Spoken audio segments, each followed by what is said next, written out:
بسم الله الرحمن الرحيم. الحمد لله رب العالمين، والصلاة والسلام على أشرف الأنبياء والمرسلين وعلى آله وأصحابه أجمعين ومن تبعهم بإحسان إلى يوم الدين، أما بعد، فأعوذ بالله من الشيطان الرجيم. بسم الله الرحمن الرحيم. يا أيها الذين آمنوا اتقوا الله حق تقاته ولا تموتن إلا وأنتم مسلمون. يا أيها الناس اتقوا ربكم الذي خلقكم من نفس واحدة وخلق منها زوجها وبث منهما رجالا كثيرا ونساء واتقوا الله الذي تساءلون به والأرحام إن الله كان عليكم رقيبا.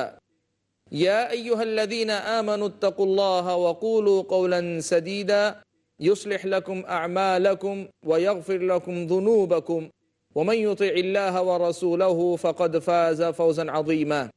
أما بعد، فأعوذ بالله من الشيطان الرجيم. بسم الله الرحمن الرحيم. يا أيها الناس قد جاءتكم موعظة من ربكم وشفاء لما في الصدور قل بفضل الله وبرحمته فبذلك فليفرحوا هو خير مما يجمعون. ناظرین کرام، دل کی دنیا کا ایک اور پہلو لے کر میں آپ کے درمیان حاضر ہوں۔ ہماری اپنی گفتگو جاری ہے دل کو درستگی کی طرف لے جانے والے اسباب کے سلسلے میں۔ ہم اپنے دل کو دل زندہ کیسے رکھ سکتے ہیں یا کیسے بنا سکتے ہیں، اس سلسلے میں قرآن و سنت میں ہمیں کیا راستے بتائے گئے، کیا طریقے سکھلائے گئے ہیں، اس پر ہماری گفتگو کا سلسلہ جاری ہے۔ ہم نے اپنے آخری ایپیسوڈ میں اس نقطے پر اپنی بات روکی تھی کہ نبی اکرم صلی اللہ علیہ وسلم نے جہاں دل کی درستگی کے لیے دعائیں کی ہیں، وہیں دل کو لاحق ہونے والی تکلیفیں، پریشانیاں، مسائل، ایسی کیفیت کے لیے بھی اللہ کے نبی صلی اللہ علیہ وسلم نے دعا سکھلائی ہے۔ مسند احمد کی روایت ہے، حضرت عبداللہ ابن مسعود رضی اللہ تعالیٰ عنہ سے روایت ہے۔ حضرت عبداللہ ابن مسعود رضی اللہ تعالیٰ عنہ بیان فرماتے ہیں کہ اللہ کے نبی صلی اللہ علیہ وسلم نے یہ بات بیان فرمائی کہ جس کسی بندے کو کوئی تکلیف لاحق ہو اور پھر وہ یہ دعا کرے، اللہم انی عبدک ابن عبدک ابن امتک ناصیتی بیدک ماض فی حکمک عدل فی قضاؤک اسألک بکل اسم هو لک سمیت به نفسک او انزلته فی کتابک او علمته احدا من خلقک او استأثرت به فی علم الغیب عندک ان تجعل القرآن ربیع قلبی ونور صدری وجلاء حزنی وذهاب ہمی، مگر یہ کہ اللہ تبارک و تعالیٰ اس کے غم اور اس کی پریشانی کو دور کر دیں گے اور اس کی جگہ اس کے دل میں فرحت اور انبساط کو، خوشی کو اللہ تبارک و تعالیٰ بھر دیں گے۔ یہ دعا کیا ہے؟ اس دعا کو انہی الفاظ کے ساتھ یاد کریں اور یاد کر کر اپنی زندگی کے معمولات میں لائیں۔ دعا کتنی پیاری اللہ کے نبی صلی اللہ علیہ وسلم نے سکھلائی، بتلائی۔ آپ دیکھیں، اللہ کے نبی نے فرمایا جب کبھی کسی بندے کو کوئی ہم، کوئی غم، کوئی پریشانی لاحق ہو یا کسی بھی قسم کا حرج آدمی محسوس کرتا ہے، دل کی تکلیف محسوس کرتا ہے، تو آدمی یہ کہے کہ اللہم، اے اللہ تبارک و تعالی، انی عبدک، میں تیرا بندہ ہوں، ابن عبدک، تیرے بندے کا بیٹا ہوں، ابن امتک، تیری ایک بندی کا بیٹا ہوں، ناصیتی بیدک، میری پیشانی تیرے ہاتھ میں ہے، میری پیشانی تیرے ہاتھ میں ہے، میری پیشانی تیرے ہاتھ میں ہے، ماض فی حکمک، میرے معاملات میں تیرا فیصلہ چلتا ہے، عدل فی قضاؤک، میرے حق میں تیرا فیصلہ، ہر فیصلہ انصاف ہی انصاف ہے، اسألک بکل اسم هو لک، تیرے ہر اس نام کا وسیلہ لے کر میں تجھ سے مانگتا ہوں جس نام کو تو نے اپنا نام بنایا، سمیت بہ نفسک، جو نام تو نے اپنا رکھا ہے، او انزلتہ فی کتابک، ہر اس نام کے وسیلے سے دعا کرتا ہوں جو نام تو نے اپنی کتاب یعنی قرآن مجید کے اندر اتارا ہے، او علمتہ احدا من خلقک، یہ اپنے بندوں اور اپنی مخلوقات میں سے کسی کو بھی تو نے سکھایا ہے، اب استأثرت به فی علم الغیب عندک، اور وہ نام جو تو نے ان میں سے کسی میں نہیں بتلایا لیکن کچھ ایسے نام جن کو تو نے صرف اپنے لیے خاص رکھا ہوا ہے، تیرے اپنے علم میں ہے کہ تیرے کچھ اور نام ہیں جن کو ہم نہیں جانتے. ان تمام ناموں کے وسیلے سے میں تجھ سے مانگتا یہ ہوں کہ ان تجعل القرآن ربیع قلبی، کہ اللہ تبارک و تعالیٰ قرآن کو تو میرے دل کی بہار بنا دے، ونور صدری، میرے سینے کا نور بنا دے، وجلاء حزنی، میرے غم کو دور کرنے کا سبب بنا دے، وذهاب ہمی، اور میری پریشانی کو ختم کرنے کا باعث اس کو بنا دے. سبحان اللہ. اللہ کے نبی صلی اللہ علیہ وسلم نے بیان فرمایا جو بندہ یہ دعا پڑھے گا اللہ تبارک و تعالی اس کی پوری تکلیف دور کر دیں گے، اس کی پریشانی اور اس کے ہم و غم کو ختم کر دیں گے، اور اس کے مقام پر، اس کی جگہ پر اللہ تبارک و تعالی خوشی اس کے اندر بھر دیں گے. سبحان اللہ. کتنی پیاری دعا اور کتنی عظیم دعا اللہ کے نبی صلی اللہ علیہ وسلم نے سکھائی، اور تکلیفوں اور پریشانیوں میں اللہ کے نبی صلی اللہ علیہ وسلم کی سکھلائی ہوئی اس دعا کا اثر اللہ کے نبی صلی اللہ علیہ وسلم خود بتلا رہے ہیں. سبحان اللہ. اس سے بات معلوم ہوتی ہے کہ اللہ کے نبی صلی اللہ علیہ وسلم نے دلوں کی درستگی یا دلوں کو لاحق ہونے والی جو بیماریاں، جو تکلیفیں، پریشانیاں ہیں، ان کے علاج کے لیے بھی آپ نے دعائیں سکھلائی ہوئی ہیں. ان کا بھی اہتمام کیا جانا چاہیے. اللہ کے نبی صلی اللہ علیہ وسلم اللہ کی پناہ مانگا کرتے تھے کہ اللہ تبارک و تعالی کور کے بعد حور سے مجھے بچا. یہ کور اور حور کیا ہے؟ اہل علم نے لکھا اس کی شرح میں، کور کہتے ہیں سر پر امامہ لپیٹنے کو، اور حور کے معنی کہیے کہ حیران اور پریشان ہونے کو، یا اس چیز کو پراگندہ کر دینے کو. اس کا سیدھا سا مطلب یہ ہے کہ اگر میں مکمل ہوں تو مجھے کم ہونے سے بچا لے، میرا دل اگر زندہ ہے تو اسے مردہ ہونے سے بچا لے. سبحان اللہ. کتنے پیارے الفاظ اللہ کے نبی صلی اللہ علیہ وسلم کے ہیں. اسی قسم کی جو دعائیں اللہ کے نبی صلی اللہ علیہ وسلم نے سکھلائی، بتلائی ہیں، ان دعاؤں کا اہتمام ہم اور آپ کریں. ہم ان دعاؤں کا اہتمام کریں گے، ان کا اثر ہمیں اپنی زندگی میں اپنے دل پہ محسوس ہوگا. اللہ تبارک و تعالیٰ کے فضل و کرم سے آدمی محسوس کرے گا کہ ان دعاؤں کے بعد کیسی ایک قسم کی فرحت، ایک دل کے اندر سکون، ایک دل کے اندر کا اطمینان ایک انسان کو نصیب ہوتا ہے. یہ دعا بھی اللہ کے نبی صلی اللہ علیہ وسلم کی رہی کہ آپ کسی بھی کام میں کمال کو پہنچنے کے بعد نقص کی طرف پلٹنے سے اللہ کی پناہ مانگا کرتے تھے. ہم بھی مانگے اللہ کی پناہ کہ جس درجے میں بھی ہمارے دلوں کو کمال نصیب ہے، جس درجے کا بھی ایمان نصیب ہے، جس درجے کا بھی اطمینان نصیب ہے، اللہ تبارک و تعالیٰ اس سے ہمیں پیچھے نہ ہٹائے اور آگے ہی لے کر جائے. اس بات کی دعا ہم ہمیشہ کرتے رہیں. نبی اکرم صلی اللہ علیہ وسلم کی دعاؤں میں سے ایک دعا یہ بھی ہوا کرتی تھی. صحیح بخاری و مسلم میں حضرت ابوبکر صدیق رضی اللہ تعالیٰ عنہ کا ایک اثر منقول ہے. اس اثر سے ایک اور پہلو بھی ہمارے سامنے کھل کر آتا ہے، اور وہ اثر یہ ہے کہ حضرت ابوبکر صدیق رضی اللہ تعالیٰ عنہ کہا کرتے تھے کہ صلی اللہ المعافات، لوگو اللہ تبارک و تعالیٰ سے عافیت مانگو. فَإِنَّهُ لَمْ يُؤْتَ أَحَدٌ خَيْرًا مِنَ الْمُعَافَاتِ بَعْدَ الْيَقِينِ. کہتے تھے ایمان کے بعد عافیت سے بہتر کوئی دولت اللہ تبارک و تعالیٰ کی طرف سے کسی کو عطا نہیں ہوئی. حضرت ابوبکر صدیق رضی اللہ تعالیٰ عنہ کا یہ اثر، حضرت ابوبکر صدیق کا اپنا یہ جملہ ہمارے اور آپ کے سامنے دل کی درستگی کے سلسلے میں مانگی جانے والی دعاؤں کے ایک اور پہلو کو واضح کرتا ہے. اور وہ پہلو یہ ہے کہ ہم دل کی عافیت بھی طلب کیا کریں.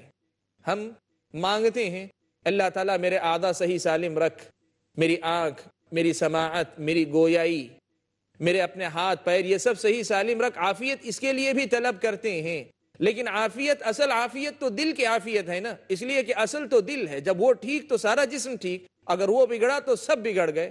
تو عافیت اگر ہمارے اعضاء کو حاصل ہے، ہمارے ہاتھ محفوظ ہیں، ہمارے پیر محفوظ ہیں، ہماری آنکھیں اچھی ہیں، ہمارے اپنی سماعتیں محفوظ ہیں، ہماری قوت گویائی پوری کی پوری باقی اور برقرار ہے، لیکن ہمارا اپنا دل عافیت میں نہیں ہے، تب پھر اس کا عافیت میں نہ ہونا ان اعضاء اور جوارح کی عافیت کو ختم کر دے گا، ان اعضاء اور جوارح کی عافیت کو لپیٹ دے گا، ختم کر دے گا، سمیٹ دے گا. اسی لیے حضرت ابوبکر صدیق رضی اللہ تعالیٰ عنہ یہ بات کہا کرتے تھے کہ لوگو اللہ تبارک و تعالیٰ سے عافیت معافات طلب کیا کرو، عافیت طلب کیا کرو۔ کیوں؟ اس لیے کہ کسی بھی انسان کو ایمان کے بعد عافیت سے بہتر کوئی نوازش، کوئی عطا حاصل نہیں ہو سکی۔ سبحان اللہ۔ اس سے ہمارے سامنے دعا کا ایک اور پہلو واضح ہوا کہ اللہ تبارک و تعالیٰ کے سامنے ہمیں یہ بھی دعا کرنی چاہیے۔ ناظرین کرام، ہم نے اپنے پچھلے حلقے میں اور آج کی اپنی اس گفتگو میں ہم نے آپ کے سامنے اس پہلو کو رکھا کہ دل کی درستگی کے جو اسباب ہو سکتے ہیں اس میں دعا کا مقام غیر معمولی ہے۔ اللہ تبارک و تعالیٰ کے سامنے اپنا دامن پسارنا، پھیلانا، مانگنا، یہ اللہ تبارک و تعالیٰ کے پاس بڑا پسندیدہ ہے۔ پیارے نبی صلی اللہ علیہ وسلم کی اس حدیث کو ہم یاد رکھیں۔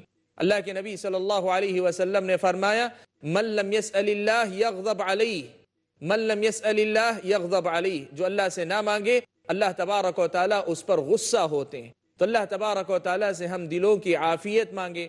ناظرین کرام، ہم یہاں ایک چھوٹا سا بریک لیتے ہیں، بریک کے بعد واپس لوٹ کر انشاءاللہ ہم دل کی درستگی کے اسباب سے متعلق مزید گفتگو سماعت فرمائیں گے۔ والسلام علیکم ورحمۃ اللہ وبرکاتہ۔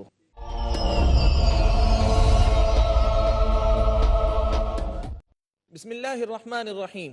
ناظرین کرام، بریک کے بعد ہم لوگ واپس لوٹے ہیں۔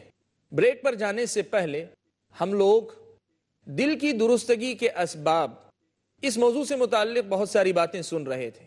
ہم نے اب تک دل کی درستگی کے دو بڑے سبب سنے، یا دو بڑے ذریعے سنے، دو بڑے راستے ہم نے معلوم کیے۔ سب سے پہلا، دل کو بگاڑنے والے اسباب سے اپنے دلوں کی حفاظت کرنا، اور دوسرا سبب اللہ تبارک و تعالیٰ سے دلوں کی درستگی مانگنا، اللہ تعالیٰ کے سامنے دعا کرنا، اپنا دامن پھیلانا۔ ہم اپنے موضوع کو آگے بڑھاتے ہیں۔ دل کی درستگی کے لیے، دل کے صلاح اور نیکی کے لیے قرآن و سنت میں اللہ تبارک و تعالیٰ نے اور اللہ کے نبی صلی اللہ علیہ وسلم نے اور کیا باتیں بتلائی ہیں، یہ ہم دیکھتے ہیں۔ میں نے آج کے ایپیسوڈ کے شروع میں آپ کے سامنے قرآن مجید کی ایک آیت کریمہ پڑھی۔ اس آیت میں اللہ تبارک و تعالیٰ نے دل کی درستگی کا ایک اور راستہ بتلایا ہمارے اور آپ کے سامنے۔ بیمار ہوں تو اس کی درستگی کے لیے، اور بیمار نہیں ہوئے ہوں تو دل کی درستگی کو باقی رکھنے کے لیے، دونوں کے لیے اللہ تبارک و تعالیٰ نے اس آیت میں اللہ تبارک و تعالیٰ نے ایک نیا راستہ بتلایا۔ اللہ تبارک و تعالیٰ نے فرمایا، یا ایھا الناس قد جاءتکم موعظۃ من ربکم وشفاء لما فی الصدور۔ اللہ تعالیٰ نے فرمایا، اے لوگو، قد جاءتکم موعظۃ من ربکم، تمہارے پاس، تمہارے رب کے پاس سے نصیحت آ چکی ہے، وشفاء لما فی الصدور، اور تمہارے سینوں کے اندر جو چیز ہے اس کی شفا کا ذریعہ، اس کی شفا آ چکی ہے۔ مفسرین کرام نے اس آیت کی تفسیر کرتے ہوئے لکھا کہ اللہ تبارک و تعالیٰ نے دنیا کو یہ بتلایا ہے کہ دنیا والو، تمہارے دل کے مسائل بے شمار ہیں، تمہارے دل کی بیماریاں متعدد ہیں، تمہارے دل کی ہر قسم کی بیماریوں کی شفا آ چکی، اور وہ کیا ہے؟ وہ ہے قرآن مجید۔ قرآن مجید دلوں کی شفا کا سب سے بہتر ذریعہ ہے۔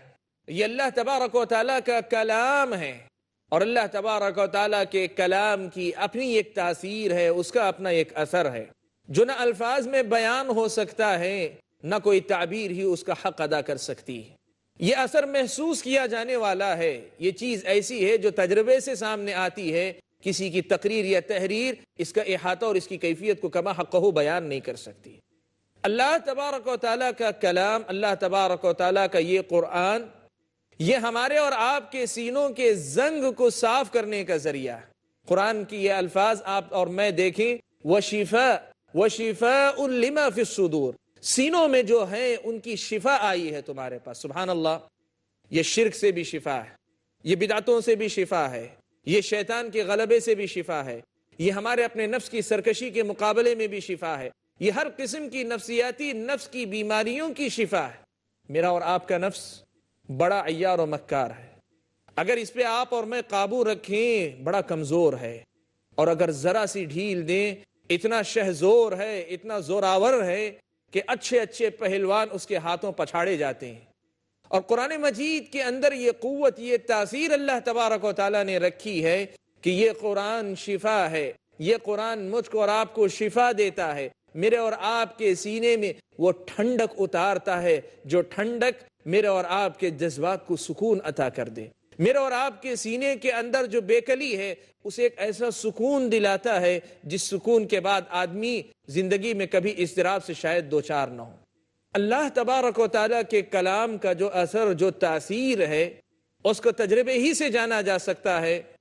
قرآن مجید کی یہ آیت میرے اور آپ کے سامنے اس حقیقت کو واضح کرتی ہے کہ لوگوں، اپنے دلوں کو آباد کرنا چاہتے ہو تو قرآن مجید سے اپنے رشتے کو مضبوط کرو۔ قرآن مجید کی ایک دوسری آیت میں اللہ تبارک و تعالیٰ نے بیان فرمایا وَنُنَزِّلُ مِنَ الْقُرْآنِ مَا هُوَ شِفَاءٌ وَرَحْمَةٌ لِّلْمُؤْمِنِينَ۔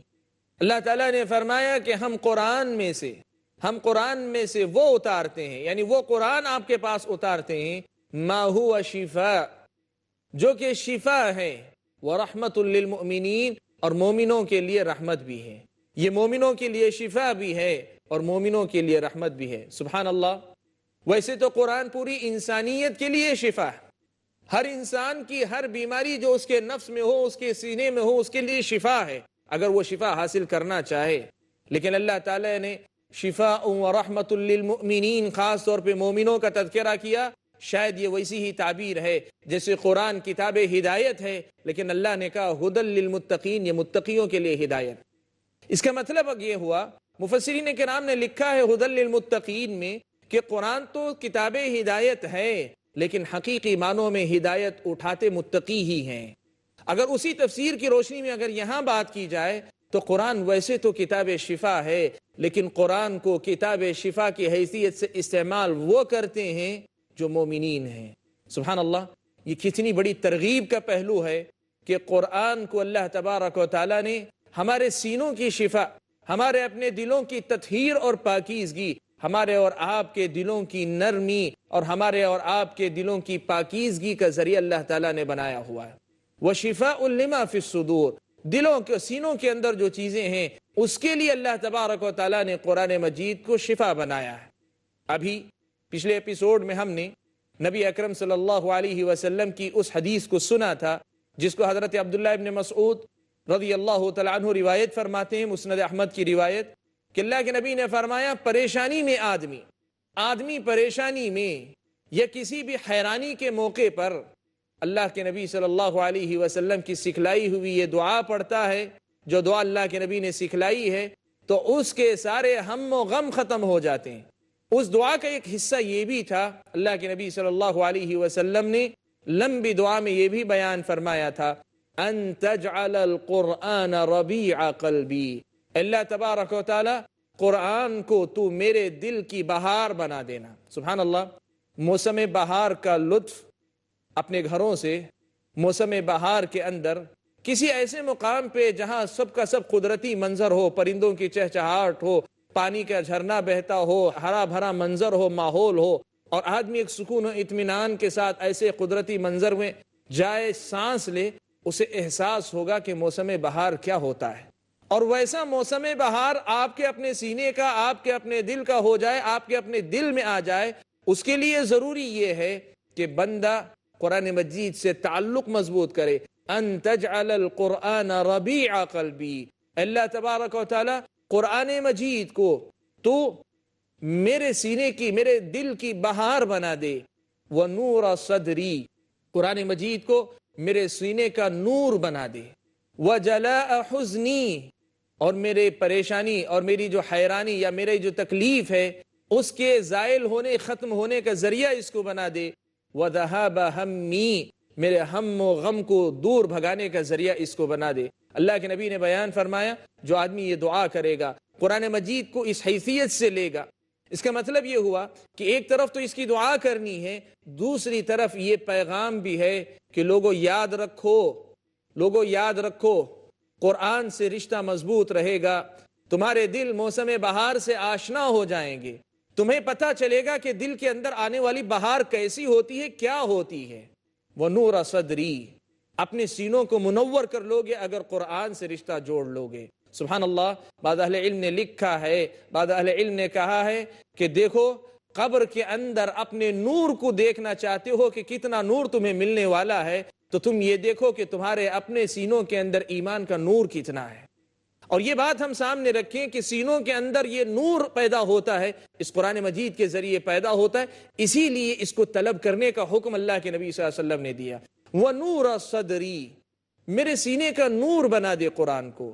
وَجَلَاءَ حُزْنِي، میرے جو غم ہے، میری جو پریشانی ہے، جو مجھے غم زدہ کر رہی ہے یا جو مجھے تکلیف دے رہی ہے، اس کی دور کرنے کا سبب بنا دے۔ معلوم یہ ہوا کہ قرآن مجید غموں کی، پریشانیوں کی دوری کا ذریعہ بھی بن سکتا ہے، قرآن سے تعلق اگر مضبوط رکھیں۔ وَذَهَابَ هَمِّي، میرے اپنے ہم اور غم کے خاتمے کا ذریعہ بنا دے۔ معلوم یہ ہوا کہ قرآن مجید ہم و غم کے خاتمے کا ذریعہ بھی بن سکتا ہے۔ سبحان اللہ، اللہ تبارک و تعالیٰ کا یہ کلام جو بظاہر ایک قرآن کی شکل میں ہمارے درمیان، ہمارے سامنے موجود ہے، لیکن حقیقت میں یہ صرف ایک کتاب نہیں، یہ حقیقت میں میرے اور آپ کے دل کی بیماریوں کی شفا کا بہت بڑا ذریعہ ہے۔ اسی لیے اللہ تبارک و تعالیٰ نے مومنوں کی یہ صفت بیان فرمائی، کہا انما المؤمنون الذين اذا ذكر الله وجلت قلوبهم واذا تليت عليهم آياته زادتهم ایمانا وعلى ربهم يتوکلون۔ کہا مومن تو وہ ہیں، مومن تو وہ ہیں، انما المؤمنون، مومن تو وہ ہیں الذین اذا ذکر اللہ، کہ جب ان کے سامنے اللہ تبارک و تعالیٰ کا تذکرہ ہوتا ہے، وجلت قلوبہم، ان کے دل کانپنے لگتے ہیں، وَإِذَا تُلِيَتْ عَلَيْهِمْ آيَاتُ، جب اللہ تبارک و تعالیٰ کی آیتیں قرآن مجید جب ان کے سامنے اس کی تلاوت کی جاتی ہے، زادتہم ایمانا، یہ جو پہلے خوف تھا یہ ایمان کی کیفیت تھی کہ مومنوں کا ایمان اللہ کے تذکرے کے ساتھ ان کے اندر اللہ کا ڈر پیدا کرتا ہے، لیکن قرآن مجید کی تلاوت سے ایمان کی یہ کیفیت اور بڑھتی جاتی ہے، زادتہم ایمانا، ان کے ایمان میں اضافہ ہونے لگتا ہے، وَعَلَىٰ رَبِّهِمْ يَتَوَكَّلُونَ، اور وہ اپنے رب پر بھروسہ کرنے والے ہو جاتے ہیں، وہ اپنے رب پر بھروسہ کرنے لگتے ہیں۔ سبحان اللہ، معلوم یہ ہوا اس آیت کریمہ کی روشنی میں بھی کہ مومنوں کی یہ صفت ہے کہ وہ قرآن سے رشتہ مضبوط کر کے اپنے ایمان کے اضافے کا ذریعہ بناتے ہیں، اپنے ایمان کی بڑھوتری کا ذریعہ اس قرآن مجید کو بناتے ہیں۔ قرآن مجید دلوں کی شفا اور دلوں کے اندر ایمان کی تازگی، دلوں کے اندر ایمان کی بڑھوتری اور دلوں کے اندر ایمان کی زیادتی کا بہت بڑا ذریعہ ہے۔ قرآن مجید کو اللہ تبارک و تعالیٰ نے کئی حیثیتوں سے معجزہ قرار دیا، تو ایک حیثیت یہ بھی ہے کہ دلوں کی دنیا کو بدلنے میں جو تاثیر اس کی ہے وہ کسی اور کے اندر دیکھنے کو نہیں ملتی۔